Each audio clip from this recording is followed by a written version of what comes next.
Assalamualaikum warahmatullahi wabarakatuh. Sobat semua, jumpa kembali dengan saya Ramin Karman. Pada kesempatan kali ini saya akan membahas tentang kisi-kisi materi seleksi kemampuan bidang untuk seleksi CPNS pada jabatan fungsional penggerak swadaya masyarakat.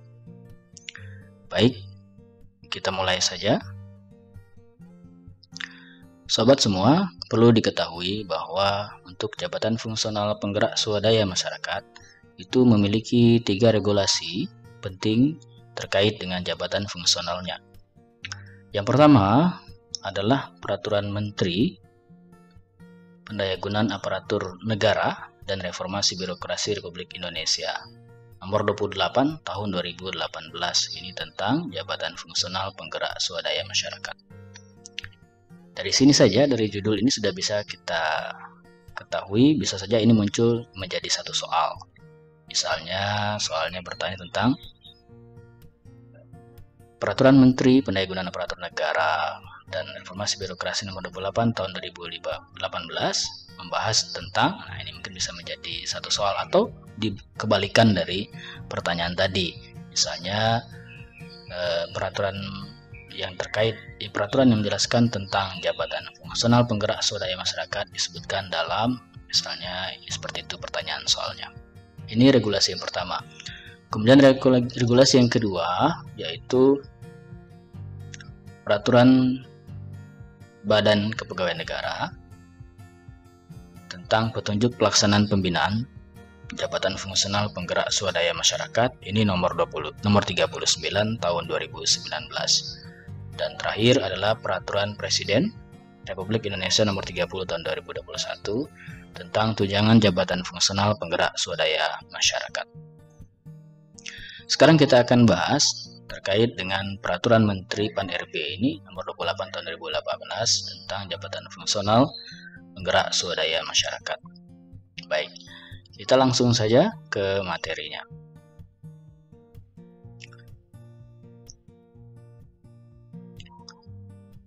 Pertama kita mulai dari bagian awal, yaitu tentang ketentuan umum atau di pasal 1 dari Permen Pan-RB ini. Dari sini bisa sobat semua lihat dari pengertian. Nah, ini sudah bisa muncul soal ataupun pertanyaan ya.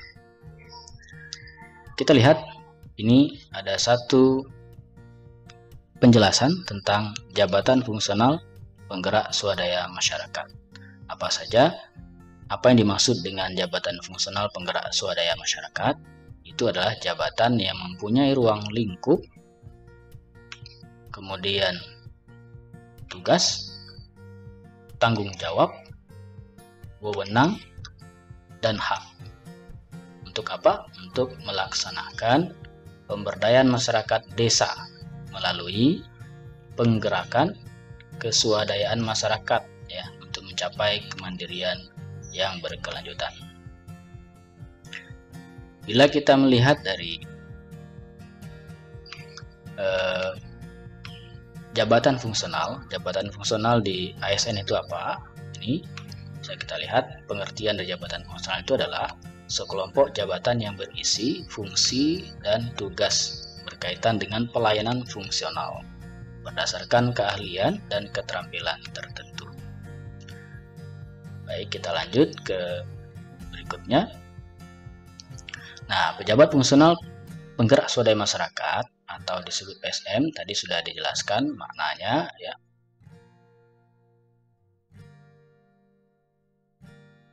Ada syaratnya, ada dua dibagi kategori. Yang pertama adalah kategori keterampilan dan yang kedua adalah kategori keahlian. Nah, di sini sudah bisa menjadi pertanyaan lagi. Nah, kita lihat ya, untuk jabatan kategori keterampilan itu adalah jabatan fungsional PSM ini ada syaratnya. Apa? Syarat untuk menjadi pejabat fungsional pada kategori keterampilan untuk pejabat fungsional penggerak swadaya masyarakat disyaratkan penguasaan pengetahuan teknis dan prosedur kerja di bidang pemberdayaan masyarakat. Kemudian pada bidang keahlian atau kategori keahlian, maka ada syaratnya, yaitu penguasaan ilmu pengetahuan, kemudian metodologi, dan teknik analisis di bidang pemberdayaan masyarakat. Jadi ada perbedaan ya antara keterampilan dan juga antara keahlian. Kalau tadi keterampilan penguasaan pengetahuan teknis dan prosedur kerja. Sekali lagi, penguasaan pengetahuan teknis dan prosedur kerja. Sedangkan keahlian, maka ada penguasaan ilmu pengetahuan, kemudian metodologi dan teknik analisis. Jadi ada perbedaan antara kategori keterampilan dan juga kategori keahlian. Kemudian di sini juga ada pengertian apa yang dimaksud dengan pemberdayaan masyarakat. Jadi pemberdayaan masyarakat adalah upaya mengembangkan kemandirian dan kesejahteraan masyarakat dengan meningkatkan pengetahuan, sikap, keterampilan, perilaku, kemampuan, kesadaran, serta memanfaatkan sumber daya melalui penetapan kebijakan, program, kegiatan, dan pendampingan yang sesuai dengan esensi masalah ya, dan prioritas kebutuhan masyarakat desa. Kata kuncinya ya, dia pada masyarakat desa, itu pemberdayaan masyarakat yang dimaksud dengan pemberdayaan masyarakat. Kemudian penggerakan, di sini ada perbedaan ya, jabatan fungsional penggerak dan penggerakan. Penggerakan swadaya masyarakat adalah, jadi jangan sampai terkecoh, jadi soalnya menipu, ada penggerak swadaya masyarakat, ada penggerakan swadaya masyarakat. Apa yang dimaksud dengan penggerakan swadaya masyarakat?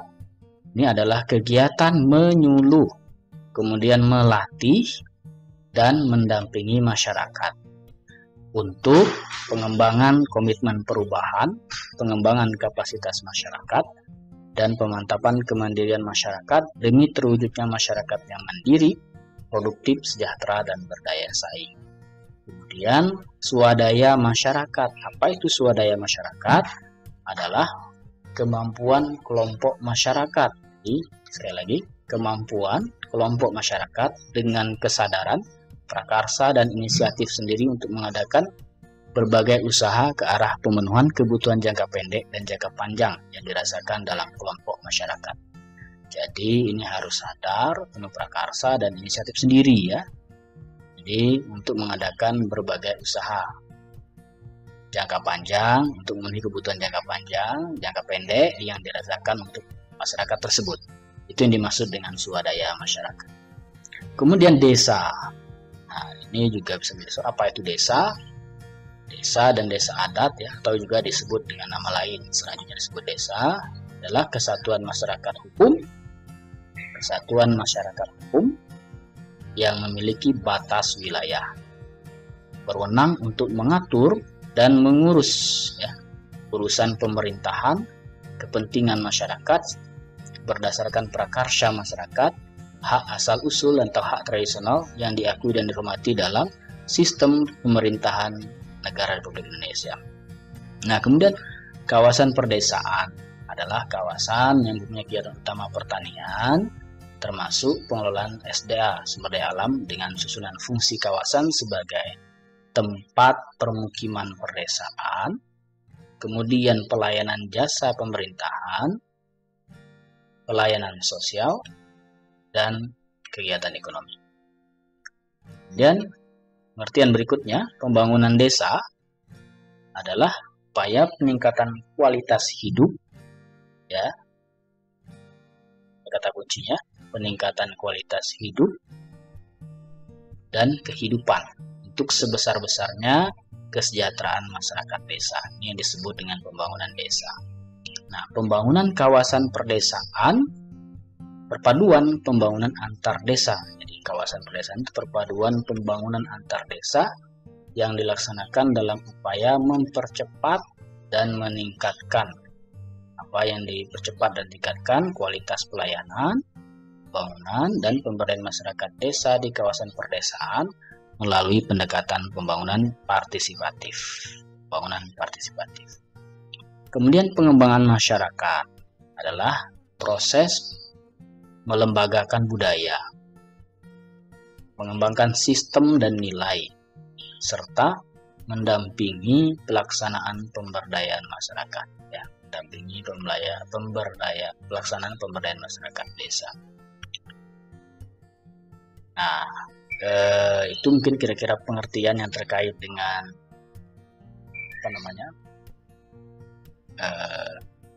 jabatan fungsional, ya, jabatan fungsional penggerak swadaya masyarakat ini tadi. Kalau ini mungkin sudah sobat semua sudah mengetahui, ya, kalau instansi pemerintah itu apa, pusat dan juga daerah. Kalau pusat tentu yang berada di pemerintahan pusat, kalau daerah yang berada di pemerintahan daerah, baik provinsi ataupun kabupaten dan kota. Baik, kira-kira itu yang tentang pengertian, ya.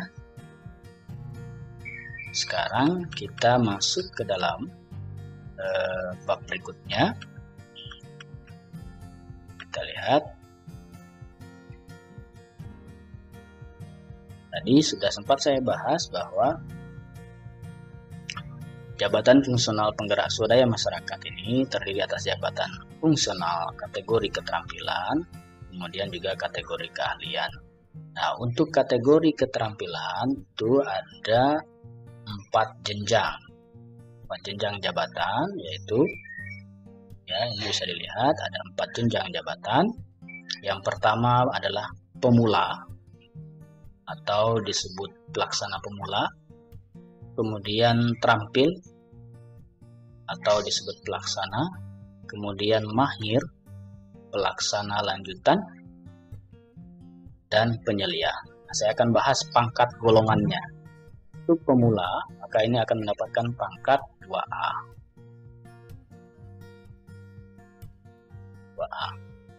Untuk pada pangkat golongan 2A. Untuk terampil pelaksana ini adalah pangkat 2B. Kemudian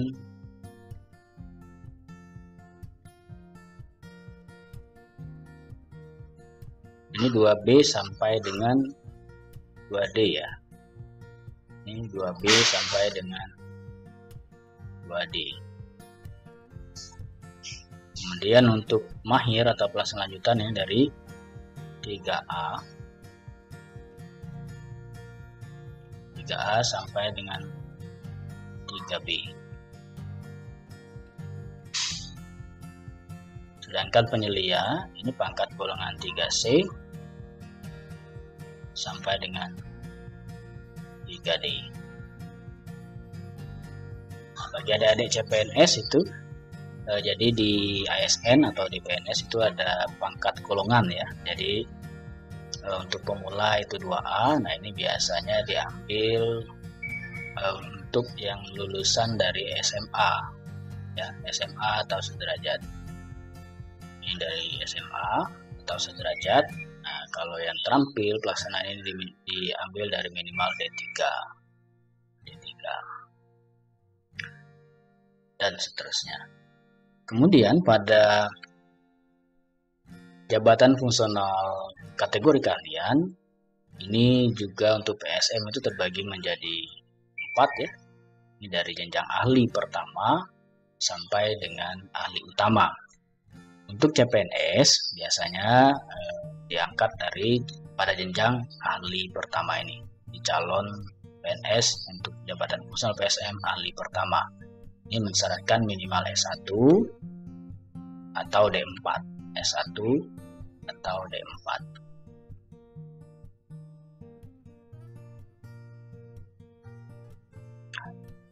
Baik, pangkatnya ini nanti akan mendapatkan golongan pangkat 3A. Ya, 3A. Oke. Selanjutnya, ini tadi sudah kita sempat singgung. Sekarang kita masuk kepada unsur dan subunsur kegiatan dari jabatan fungsional PSM ini. Ada 2, yang pertama unsur utama, kemudian yang kedua unsur penunjang. Nah, unsur kegiatan ini dapat dinilai angka kreditnya, ya, unsur utama dan unsur penunjang. Apa saja unsur utama dari PSM ini? Keduanya sama, baik itu kategori keterampilan ataupun kategori keahlian, yaitu pendidikan, pemberdayaan masyarakat, dan pengembangan profesi. Jadi ada 3 hal yang menjadi unsur utama. Nah, ini diingat, unsur utama. Ada 3, yaitu pendidikan, pemberdayaan masyarakat, dan pengembangan profesi. Begitu juga dengan pada kategori keahlian. Nah, di sini disebutkan juga sub-unsur dari unsur utama itu. Pendidikan ada 3 ya, yaitu pendidikan formal, ada ijazah dan gelar. Pendidikan formal misalnya sarjana, S2, S3 gitu ya, ataupun SMA dan diploma gitu. Kemudian untuk pendidikan dan pelatihan ini adalah untuk diklat fungsional ataupun teknis di bidang pemberdayaan masyarakat ya, nanti akan mendapatkan STTPP, surat tanda tamat pendidikan dan pelatihan atau sertifikat. Kemudian ketiga yaitu pendidikan dan pelatihan prajabatan. Nah, ini untuk adik-adik yang CPNS ya. Nah, kemudian pada unsur pemberdayaan masyarakat, maka ada 2. Pertama adalah persiapan penggerakan dan pelaksanaan penggerakan. Penggerakan apa? Tadi yang kita sempat bahas di sebelumnya, yaitu penggerakan swadaya masyarakat. Ya. Kemudian pengembangan profesi, nah ini meliputi pembuatan karya tulis, ya, atau karya ilmiah di bidang pemberdayaan masyarakat, atau penerjemahan penyaduran buku, ya, dan bahan lainnya di bidang pemberdayaan masyarakat. Kemudian juga termasuk penyusunan pedoman atau ketentuan pelaksanaan teknis di bidang pemberdayaan masyarakat. Oke, kita lanjut. Ini untuk jenjang ayat 2 ya, unsur utama pada kategori keterampilan tadi kita bahas. Nah, sekarang untuk kategori keahlian.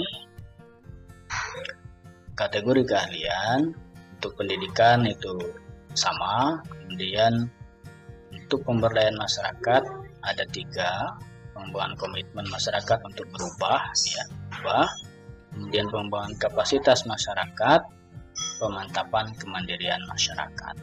Nah, terkait pengembangan profesi ini sama ya dengan yang sebelumnya, ada 3 ini.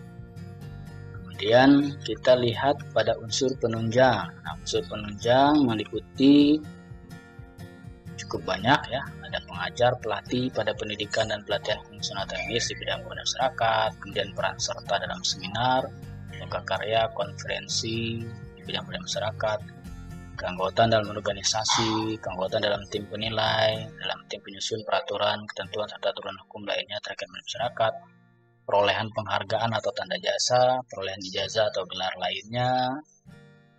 Ya, nah sekarang kita bahas pada uraian kegiatan dan hasil kerja. Ya, nah karena ini untuk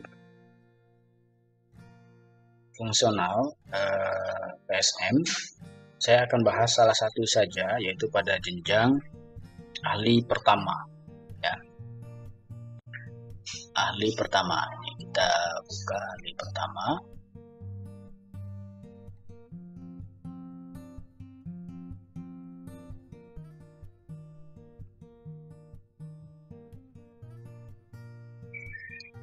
Ini ahli muda. Nah, ada 35 ya, ada 35 uraian kegiatan atau tugas ya, uraian kegiatan untuk jabatan fungsional ahli pertama ini ada 35 kegiatan. Nah, yang pertama melakukan pengumpulan data dan informasi bahan pemetaan sosial. Nah, ini hasil kerjanya atau hasil tugasnya, yaitu nanti akan dapat data ya, data dan informasi. Jadi yang akan diperoleh adalah data dan informasi bahan pemetaan sosial. Itu hasil kerja. Hasil kerjanya adalah data dan informasi bahan pemetaan sosial. Kemudian yang kedua, uraian kegiatannya adalah melakukan pengumpulan data bahan evaluasi pemetaan sosial. Berarti hasil kerjanya juga sama, yaitu data bahan evaluasi dan pemetaan sosial. Kemudian membangun relasi sosial. Berarti di sini hasil kerjanya adalah dokumen ya. Dokumen tentang dalam proses membangun relasi sosial ini, atau dalam pelaksanaan pembangunan relasi sosial.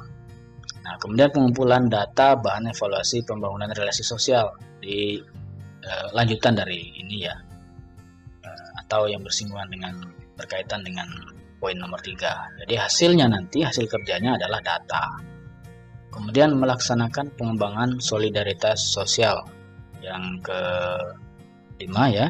Berarti nanti akan mendapatkan dokumen juga. Hasil kerjanya adalah dokumen dari pelaksanaan ya, pengembangan solidaritas sosial ini. Nah, kemudian yang ke-6 mengumpulkan data bahan evaluasi pengembangan solidaritas sosial. Ya, solidaritas sosial.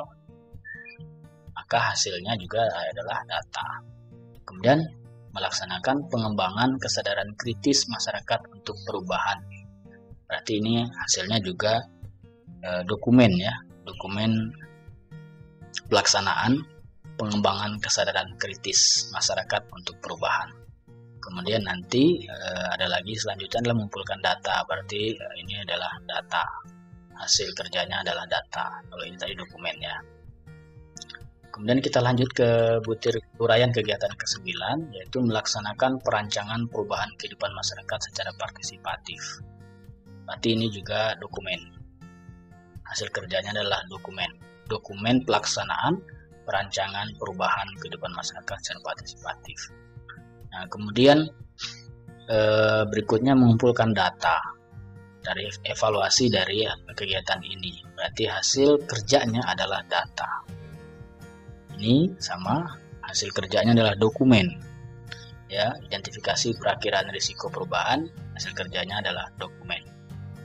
Ya, dokumen. Laksanakan pengelolaan risiko perubahan, berarti juga hasilnya adalah dokumen. Ya, nomor 12 ini ya, nomor 12 berarti dokumen. Ini juga dokumen. Jadi begitu ya, kira-kira untuk membaca hasil kerjanya apa dari uraian kegiatan ini. Seterusnya ya, jadi ada kata kunci di sini. Kalau mengumpulkan data, berarti hasilnya adalah data. Nah, kalau melaksanakan, berarti nanti hasil kerjanya adalah dokumen. Ya, hasil kerjanya. Kalau melaksanakan, berarti hasil kerjanya adalah melaksanakan. Contoh ini melaksanakan fasilitasi pengelolaan konflik di masyarakat, berarti hasilnya adalah dokumen fasilitasi pengelolaan konflik di masyarakat. Nah, begitu. Dan seterusnya adik-adik CPNS bisa membaca ya, untuk ahli pertama itu ada 35 uraian kegiatan. Jadi yang mesti dilakukan oleh seorang pejabat fungsional, penggerak swadaya masyarakat ahli pertama. Ini tidak ada yang sulit saya rasa ya, definisi atau pengertiannya ya. Ini data dan dokumen semua. Oke, ini juga data. Seterusnya data, ini banyak data ya, banyak mengumpulkan data.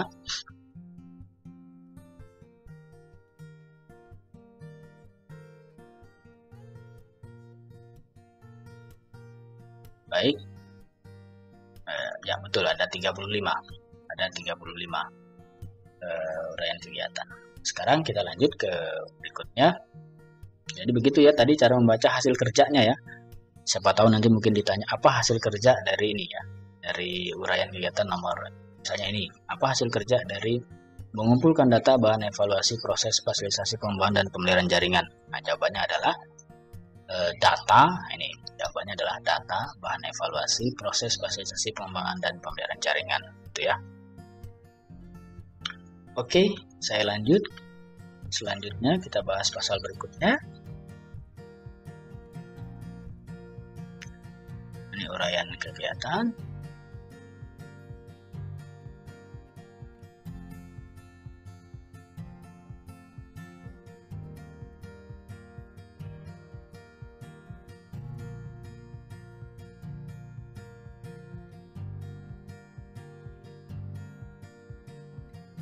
Oke, nah ini penggerak swadaya masyarakat kategori keahlian yang melaksanakan tugas kegiatan jabatan, kemudian pengembangan profesi dan unsur penunjang sebagaimana dimaksud pada ayat 2 tadi ya, diberikan nilai angka kredit.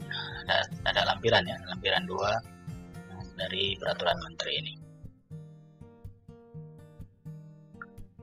Nah, ini hasil kerja tadi.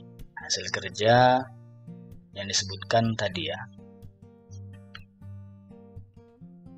Oke, kita lihat misalnya PSM jabatan jenjang ahli pertama. Nah, ini ya, data dan informasi, data bahan, dokumen, itu ya tadi ya. Oke, betul ya. Tadi yang saya sempat bahas di atas, nah, persis sama data bahan, dokumen. Jadi caranya begitu tadi cara membacanya. Oke, data dan bahan, betul ya.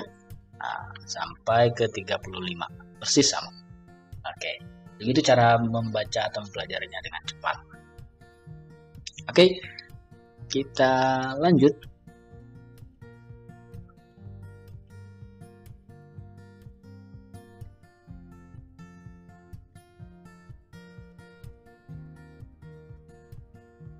Kita bahas pada bagian berikutnya.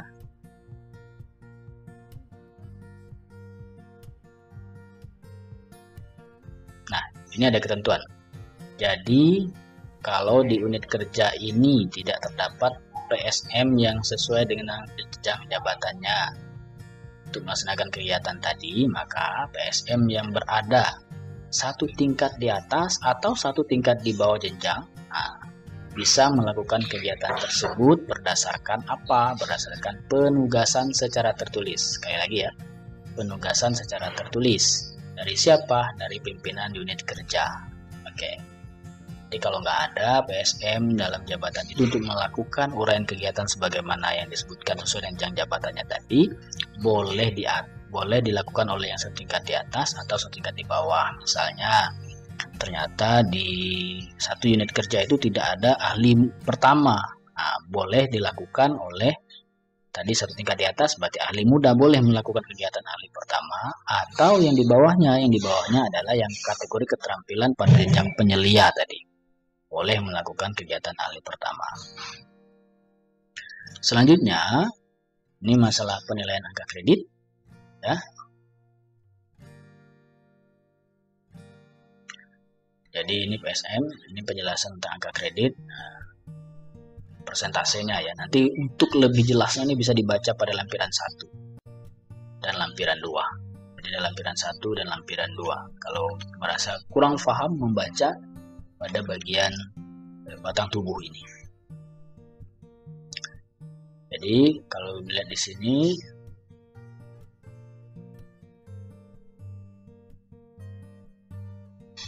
ya, ini ada dua perbedaan. Jadi kalau PSM yang melaksanakan tugas berada satu tingkat tadi, misalnya kita ini adalah ahli muda, kalau dia melakukan kegiatan satu tingkat di atasnya yang jabatannya, kalau misalnya tadi penyelia berarti ya, penyelia melakukan kegiatan ahli pertama, maka dia angka kreditnya 80% ditetapkannya ya dari angka kredit setiap butir itu. Nah, kemudian kalau yang dia di atas satu tingkat di bawah, melakukan satu tingkat di bawah tadi ahli muda misalnya ya, maka dia bisa diklaim 100%. Itu pengertian dari ini. Nah, sekarang pengangkatan dalam jabatan PNS untuk jabatan fungsional PSM itu, maka diangkat berdasarkan ini misalnya kategori keahlian ya, ada pada pengangkatan pertama, kemudian perpindahan dari jabatan lain, dan promosi. Jadi ada 3 mekanisme pengangkatan untuk menjadi pejabat fungsional PSM. Pengangkatan pertama itu apa? Nah, ini yang akan dijalani oleh adik-adik yang ikut seleksi CPNS ya. Jadi pengangkatan pertama itu ada beberapa syarat yang harus dipenuhi. Yang pertama, sudah berstatus PNS, berarti sudah hilang C-nya, sudah hilang CPNS-nya, berarti sudah harus berstatus PNS dulu. Ini memiliki integritas dan imunitas yang baik, sehat jasmani dan rohani. Nah, ini nanti ada tes kesehatannya gitu ya. Ini ada tes kesehatannya, sehat jasmani dan rohani. Kemudian ijazah paling rendah, ini tadi yang sudah saya sebutkan, S1 atau diploma 4 ya. Untuk PSM itu kategorinya ada bidang sosial, ekonomi, hukum, politik, pendidikan, psikologi, komunikasi, dan pertanian. Kemudian mesti ikut seleksi atau ikut uji dan lulus ya. Lulus uji kompetensi. Nah, ada kompetensi teknis, manajerial, dan juga sosial kultural. Kalau saya tidak salah, standar kompetensinya sudah ada untuk PSM ya. Nah, kemudian nilai prestasi kerjanya bernilai baik. Nah, nilai baik. Ini untuk pengangkatan pertama. Ya, betul ya, untuk adik-adik CPNS. Kemudian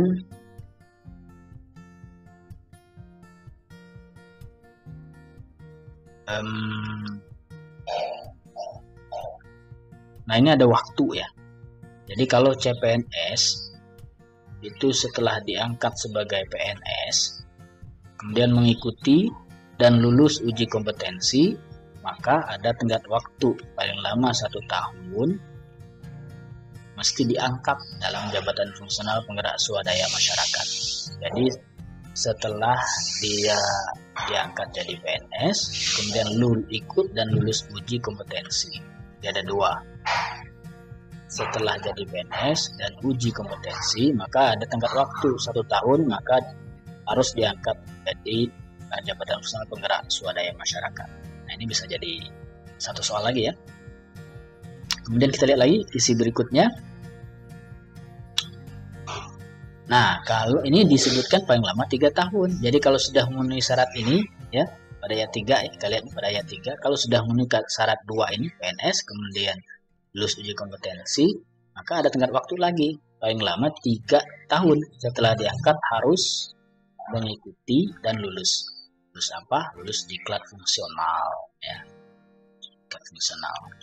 Nah, kemudian kalau dia belum mengikuti dan atau tidak lulus, kategori belum mengikuti atau tidak lulus diklat, maka diberhentikan dari jabatannya. Gitu ya untuk masalah ini. Oke, ini untuk yang perpindahan jabatan lain, cara membacanya persis sama seperti tadi. Ya.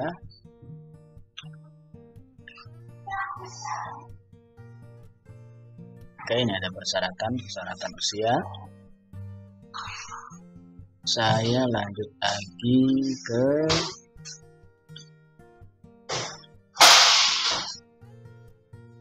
nah, ini kompetensi ya. Kompetensi jabatan fungsional penggerak swadaya masyarakat itu ada 3. Ini bisa soal lagi nih ya. Teknis, manajerial, dan sosial kultural. Jadi 3, teknis, manajerial, sosial kultural.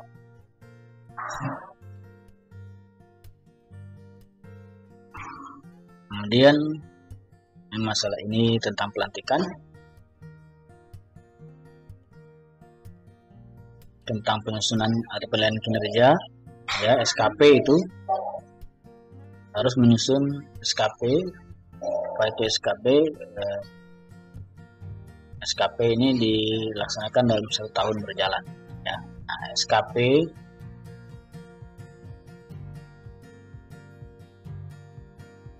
itu adalah sasaran kinerja pegawai ya. SKP itu adalah sasaran kinerja pegawai. Nah, kemudian ini disusun berdasarkan penetapan kinerja unit kerja yang bersangkutan ya. Kemudian ini diambil SKP ini diambil turunan dari penetapan kinerja unit ya. Nah, untuk tingkat kesulitan dan syarat kompetensinya disesuaikan dengan masing-masing jenjang jabatan tadi. Nah, selanjutnya, nah ini ya, apa tujuan misalnya gitu ya, penilaian kinerja Jabung PSM-nya apa tujuannya? Tujuannya ini untuk menjamin objektivitas pembinaan yang didasarkan sistem prestasi dan sistem karir. Nah, penilaian kinerjanya berdasarkan apa? Berdasarkan ini, perencanaan kinerja pada tingkat individu atau tingkat unit organisasi dengan memperhatikan ini target, capaian, hasil, dan manfaat yang dicapai serta perilaku dari PNS itu. Jadi ada target, capaian, hasil, dan manfaat yang dicapai. Oke, selanjutnya siapa sih yang melakukan penilaian kinerja? Ini atasan langsung dari jabatan fungsional PSM itu ya.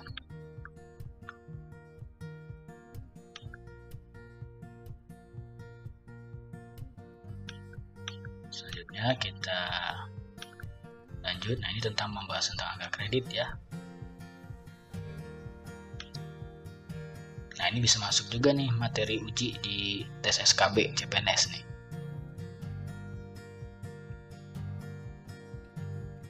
Tadi kita bahas tentang ahli pertama, kita coba lihat ahli pertama. Nah, ini pejabat fungsional PSM kategori keahlian setiap tahun. Nah, ini ada setiap tahun wajib mengumpulkan angka kredit dari unsur diklat, tugas jabatan, pengembangan profesi, tadi kita bahas di depan ya, pengembangan profesi dan unsur penunjang dengan jumlah angka kredit paling sedikit 12,5 untuk PSM ahli pertama. Jadi 12,5. Dari mana cara perhitungannya nanti dilihat di lampiran 1 dan lampiran 2.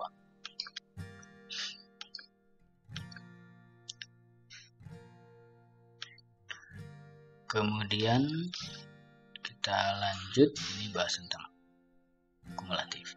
Oke, untuk diangkat pada jenjang jabatan berikutnya ya.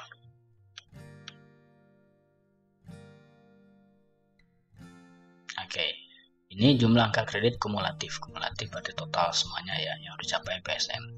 Jadi ada 80% ini paling rendah untuk dari unsur utama. Nah, unsur utama yang dimaksud tidak termasuk unsur pendidikan formal. Nah, tadi kan ada unsur utama itu ada 3 tadi ya.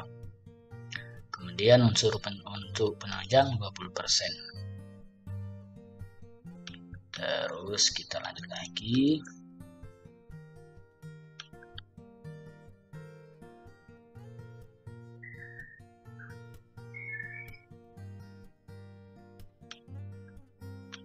Untuk angka kreditnya nanti bisa lebih jelasnya dibaca di peraturan BKN ya. Ada simulasi di situ. Jadi nanti bisa lebih paham.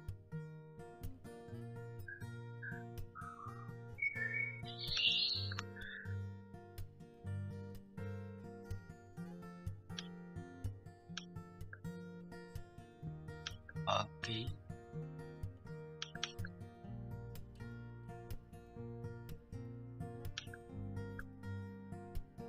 Ini tentang karya tulis yang sama ya. Kalau bersama-sama buat karya tulis ilmiah. Jadi ada pembagian di situ.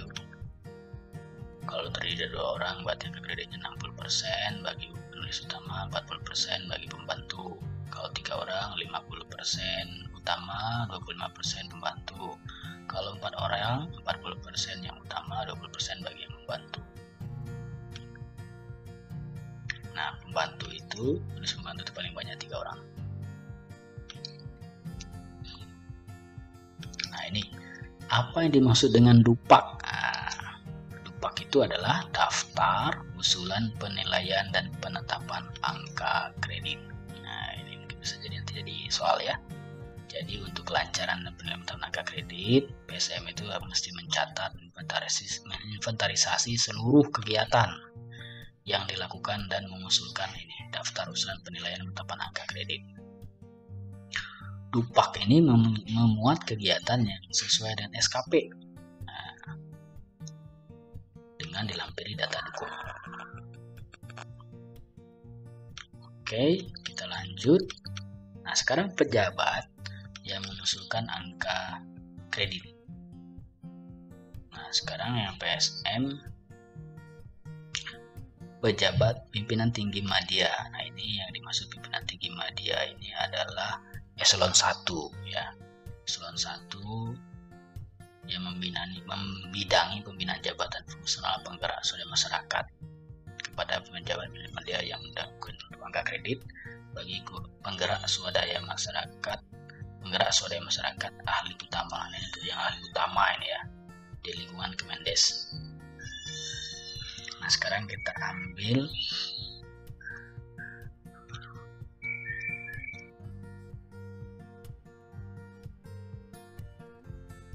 Untuk ahli utama berarti yang mengusulkan adalah pejabat pimpinan tinggi medianya.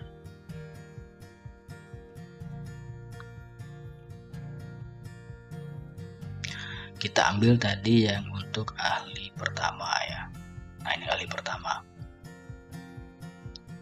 Nah, siapa yang mengusulkan? Yang mengusulkan adalah pejabat pimpinan tinggi pratama dan atau pejabat administrator. Nah, berarti ini eselon 2, ini eselon 3 yang memimpin satuan kerja atau satker kepada pejabat pimpinan tinggi pratama yang membidangi kepegawaian pada unit pembinaan jabatan profesional PSM.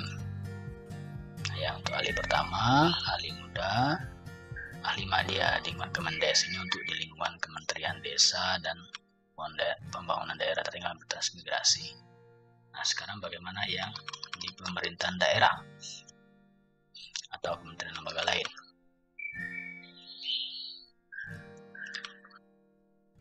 Ya, ini kita lihat. Nah, ini dia. Pejabat pimpinan tinggi pratama eselon 2 atau administrator kepada pejabat pimpinan tinggi madya eselon 1 yang membidangi kepegawaian bagi PSM ahli pertama, ahli muda dan ahli madya di lingkungan pemerintah provinsi. Kemudian kalau kabupaten kota ini dia sama ya, relatif sama ya. Soal pemerintahan, kemudian ke pimpinan tinggi pratama yang membidangi kepegawaian untuk ahli pertama, muda dan juga madya di lingkungan pemerintah kabupaten kota. Kemudian pejabat yang berwenang menetapkan angka kredit. Nah, tim penilai pusat itu bagi pejabat tinggi madya membidangi kepegawaian pada Kementerian Desa. Untuk angka kredit bagi PSM ahli utama ini pasti ya. Nah, sekarang kalau yang di daerah kita lihat. Nah, ini pejabat pimpinan tinggi madya yang membidangi kepegawaian bagi PSM ahli pertama, ahli muda dan ahli madya di lingkungan pemerintah provinsi. Kalau pemerintah kota, ahli pertama pimpinan tinggi pertama atau eselon 2 ya. Oke.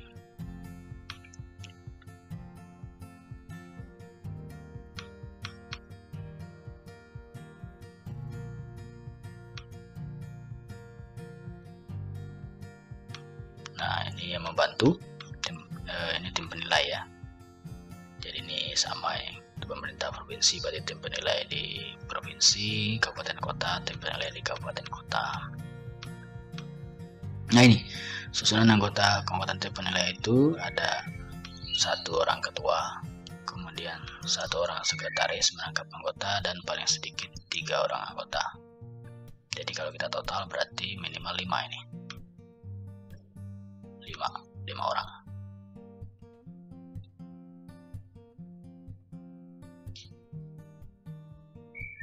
Karena ada dan ya, jadi ada 5 orang tim penilai. Kemudian harus berjumlah ganjil, ini minimal ya, minimal 5, artinya boleh lebih.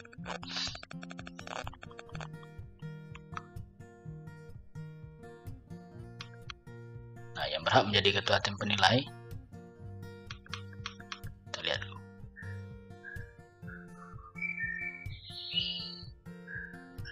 Yang berhak menjadi ketua tim penilai paling rendah pejabat pimpinan tinggi pratama atau PSM ahli utama. Ya, ketua tim penilai itu. Oke, kalau sekretaris tim penilai itu dari unsur kepegawaian. Anggota tim penilai paling sedikit ada 2 dari PSM. Dan syarat untuk menjadi anggota tim penilai, ini ada syarat-syaratnya. Menduduki jabatan paling rendah sama dengan jabatan penggerak swadaya masyarakat yang dinilai. Jadi boleh sama ya dengan yang dinilai. Memiliki keahlian untuk menilai kinerja peng-SM dan aktif melakukan penilaian.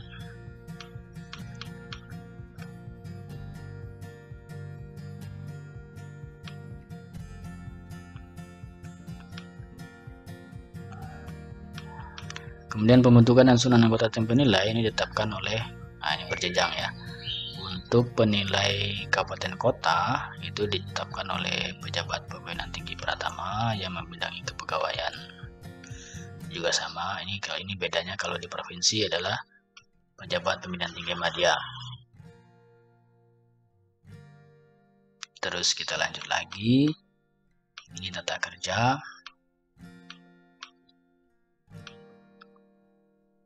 Ini tentang kenaikan pangkat dan jabatan, saya rasa tidak sulit untuk memahaminya. Pelatihan, ada 2 pelatihan fungsional dan juga pelatihan teknis ya.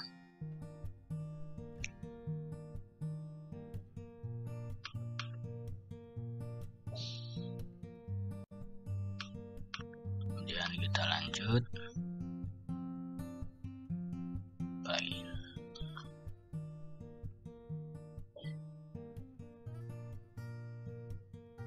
Ini ada program pengembangan kompetensi. Ini masuk pada ayat 4.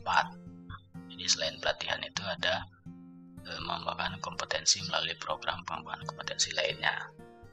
Ada mempertahankan melihara kompetensi sebagai PSM, ini berarti termasuk misalnya uji kompetensi gitu ya. Kemudian ada seminar, lokakarya, konferensi. Ini kebutuhan PNS di jabatan PSM itu untuk analisis beban kerjanya ditentukan dari beberapa indikator.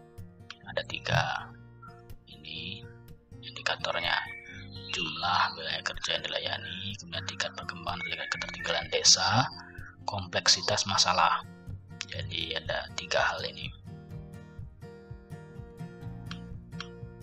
Nah, PSM itu, jabatan fungsional PSM itu bisa diberhentikan dengan pertama mengundurkan diri, kemudian diberhentikan sementara dari PNS, cuti di luar tanggungan negara, kemudian menjalani tugas belajar lebih dari 6 bulan, ditugaskan secara penuh di luar jabatan fungsional PSM atau jabatan negara, jabatan pimpinan tinggi, administrator atau jabatan pengawas, atau tidak memenuhi persyaratan jabatan.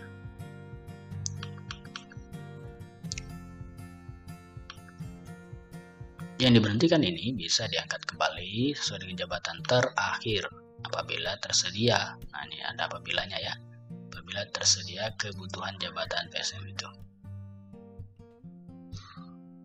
Pengangkatan PSM dilakukan sesuai dengan jabatan terakhir memiliki apabila tersedia lowongan jabatan dan menggunakan angka kredit terakhir dan dapat ditambah dengan angka kredit dari pengembangan profesi. Itu saja.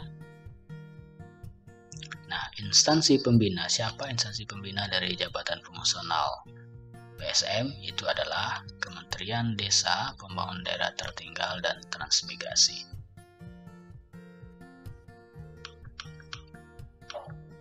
Apa fungsi dari instansi pembina atau perannya? Nah, ini perannya: mengelola jabatan fungsional PSM yang bertanggung jawab untuk menjamin terwujudnya standar kualitas dan profesionalitas jabatan. Tugasnya, nah ini tugas-tugas dari instansi pembina itu: 1. Menyusun pedoman formasi, menyusun standar kompetensi, menyusun petunjuk pelaksanaan dan petunjuk teknis, juklak dan juknis. Dan yang keempat, menyusun standar kualitas hasil kerja dan pedoman penilaian kualitas hasil kerja, menyusun pedoman penulisan karya tulis, ya, menyusun kurikulum pelatihan, menyelenggarakan pelatihan, membina penyelenggaraan pelatihan, menyelenggarakan uji kompetensi, menganalisis kebutuhan pelatihan fungsional. Selanjutnya, melakukan sosialisasi petunjuk pelaksanaan, mengembangkan sistem informasi, memfasilitasi pelaksanaan tugas pokok, memfasilitasi pembentukan organisasi, memfasilitasi penyusunan penetapan kode etik, melakukan akreditasi pelatihan fungsional, pemantauan dan evaluasi, kemudian melakukan koordinasi dengan instansi pengguna dalam rangka pembinaan karir ya. Kemudian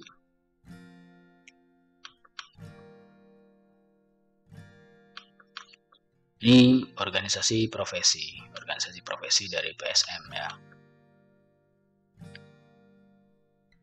Tugasnya, ini ada tugasnya di ayat 5, menyusun kode etik dan kode perilaku profesi, kemudian memberikan advokasi, memeriksa dan memberikan rekomendasi atas pelanggaran kode etik dan kode perilaku profesi. Nah, untuk pembentukan organisasi profesi ini difasilitasi instansi pembina tadi ya, Kementerian Desa. Kemudian ini wajib memiliki satu organisasi profesi. Jadi jabatan fungsional PSM itu harus memiliki satu organisasi profesi. Kemudian PSM itu, penggerak swadaya masyarakat, itu wajib juga menjadi anggota. Oke, kita lihat ke pasal berikutnya.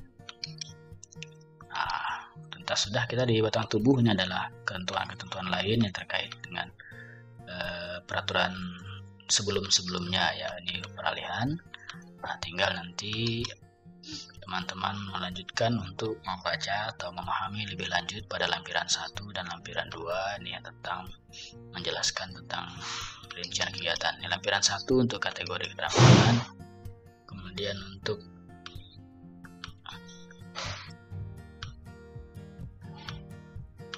lampiran 2 ini adalah kategori keahlian. Ya, kategori keahlian. Oke, itu saja mungkin yang bisa saya sampaikan. Mudah-mudahan adik-adik calon PNS untuk ikuti seleksi kemampuan bidang ini bisa lulus dan menjadi PNS. Terima kasih dari saya. Mohon maaf bila ada kekurangan. Wassalamualaikum warahmatullahi wabarakatuh.